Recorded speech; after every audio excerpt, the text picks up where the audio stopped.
ఒకసారి నాన్నగారికి కాల్ చేద్దాం మనం కూడా చూసి చేద్దాం. మాట్లాడదాం ఒకసారి. నెంబర్ చెప్పండి ఒకసారి.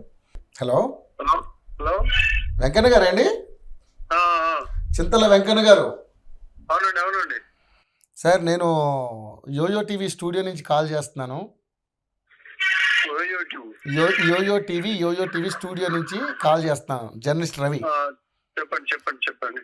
ఆ, నిజంగా మీలాంటి తల్లిదండ్రులు ప్రతి పిల్లలకి ఉండాలని నేను మనస్ఫూర్తిగా కోరుకుంటున్నాను సార్. సరే sir, thank you sir, thank you sir. ఎందుకంటే మీ అమ్మాయి ఇప్పుడు నా ముందే ఉంది, స్టూడియోలో ఇంటర్వ్యూ చేస్తున్నాను మీ అమ్మాయిని. సో మీతో మాట్లాడాలని కాల్ చేశాను. నిజంగా సరే. ఈ అంటే ఒక తల్లిదండ్రులుగా చాలామంది ఆ, అంటే పిల్లల్ని భవిష్యత్తు కోసం ఎన్ని కష్టాలు పడతారో పాపం తను చెప్తుంటే నాకు కూడా కళ్ళంట నీళ్ళు వచ్చాయి. నిజంగా గ్రేట్ సార్. నిజంగా సార్, నిజంగా ఈరోజు ఎలా ఫీల్ అవుతున్నారు సార్? మీ అమ్మాయి ఇంత కష్టపడి 4 జాబులు కొట్టడం అంటే మామూలు విషయం కాదు. అసలు గవర్నమెంట్ జాబ్ కోసం కొన్ని వందల వేల మంది క్యూ కడుతుంటే మీ అమ్మాయిని 4 జాబులు వరించి వచ్చేసినాయి. ఎలా ఫీల్ అవుతున్నారు మీరు? చాలా సంతోషం సార్, చాలా సంతోషం ఫీల్ అవుతున్నాను సార్. Okay okay. నేను అంటే మీలాంటి తల్లిదండ్రులు నేను ఎందుకనంటే కష్టం తగ్గ ప్రతిఫలం మీరు ఎన్నో రకాలుగా ఇస్త్రీ చేసి పిల్లల్ని ఈరోజు ఈ స్థాయికి తీసుకొచ్చారు. నిజంగానే మరి మీలాంటి అమ్మాయిలాగా చాలామంది పిల్లలకి మీరు చెప్పాలంటే ఏం చెప్తారు? మేము ఇలా ఇప్పుడు కూడా ప్రజెంట్ ఇస్త్రీ చేస్తున్నాం సార్. మేము ఆనా నుంచి ఇప్పటి వరకు కూడా ఇస్త్రీ చేసుకుంటే చదివిస్తున్నాం పిల్లల్ని.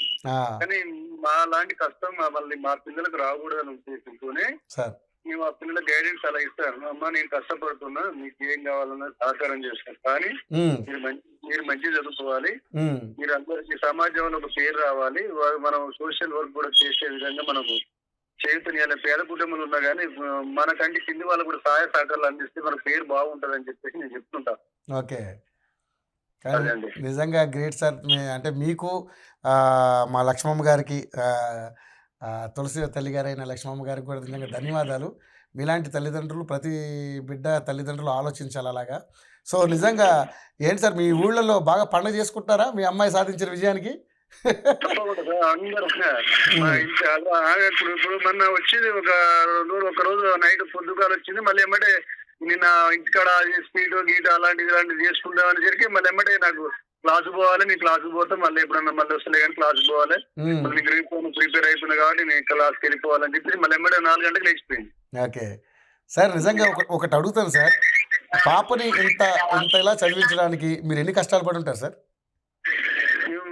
మేము ఇంకా కష్టాలంటే ఇక చెప్పలేము సార్. అవి మేము చాలా ఇప్పుడు మ్యారేజ్ అయిన కానించి ఏన పనికి పోయినాం. తర్వాత ఏది మన నల్లరాని గ్రానైట్ ఉంది కదా, గ్రానైట్. అవునా?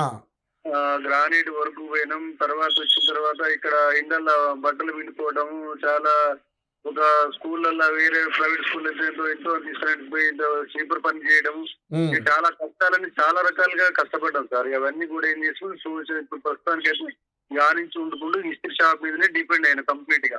ఉమ్, ఇది ఇప్పటి వరకు కూడా వాళ్ళ స్థాయి గోదాన్ని చేసుకుంటే కూడా పెట్టుబడి కూడా ఏదైనా కూడా ఇప్పటి వరకు కూడా ఈ షాప్ ద్వారానే నడిపించుకుంటూ పోతా ఉన్నా. ఓకే. సో ముగ్గురు బిడ్డలు కూడా ఇలాగే కష్టపడి సంపాదించి కష్టపడి పెంచారు వాళ్ళని. అదే నాకు 2 పాపలు 1 బాబు సార్. అవును. బాబు అయితేనేమో మొన్ననే మ్యారేజ్ అయింది. ఆయన కూడా ఉద్యోగం వచ్చినాక చేసుకున్నట్టు ఆడు మధ్యలో 10 years గవర్నమెంట్ ఏ జాబ్ చేయకపోవడం వల్ల కొంచెం చాలా డిస్టర్బెన్స్ అయిపోయి ఏం రాకపోతే మళ్ళీ మన దాంట్లో ఏముంటది, ఏజ్ ఎక్కువైపోతే కూడా మళ్ళీ పిల్లలు ఇవ్వడం కూడా కష్టమే కదా. అవును సార్. అవును. అవన్నీ కూడా చేసి మ్యారేజ్ చేసిన తర్వాత ఆయనకు ఆల్రెడీ పోస్టల్ డిపార్ట్మెంట్ లో జాబ్ వచ్చింది. ఆయన అల్ల చేసాడు.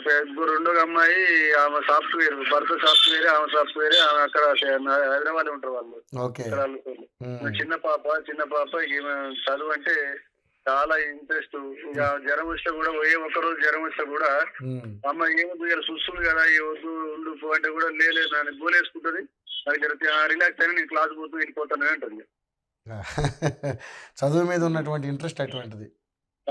తర్వాత మళ్ళీ పొద్దుగాల మళ్ళీ జ్వరం వస్తే కూడా గోలు వేసుకుని టిఫిన్ తిన కూడా పోతాను. పేర్లో కూర్చుంటే పడిపోతా అంటే కూడా అట్లా 2-3 సార్లు పడిపోయింది. కూడా పడిపోతే కూడా మా స్కూల్ సార్లు తీసుకొచ్చి మీ అమ్మాయి పడిపోయింది అని అంటే పోతే కూడా పోయి జరసేపు ఏం కాదు డాడీ, ఏం కాదులే మంచిగా ఉన్నలే డాడీ అని ఎక్కిపోతుంది. చదువు అనేది ఆ రకంగా ఆమెకు ఇదైపోయింది.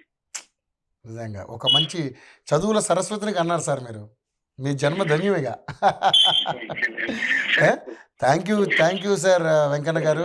మీకు లక్ష్మి గారికి కూడా ధన్యవాదాలు. నిజంగానే ఇలాంటి స్టూడెంట్ కానీ ఇలాంటి పిల్లలు ప్రతి తల్లిదండ్రులకు ఉండాలని ప్రతి తల్లిదండ్రులు కోరుకుంటారు.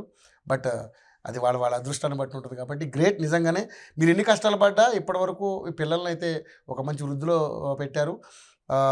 తులసి ఈరోజు సాధించిన విజయం నిజంగా యావత్ తెలంగాణ ప్రజలందరినీ కూడా చాలా ఇది చేస్తుంది. మంచి నిజంగా మాకైతే చాలా మంచి ఇన్స్పిరేషన్గా అనిపించింది. గ్రేట్ సార్ నిజంగా.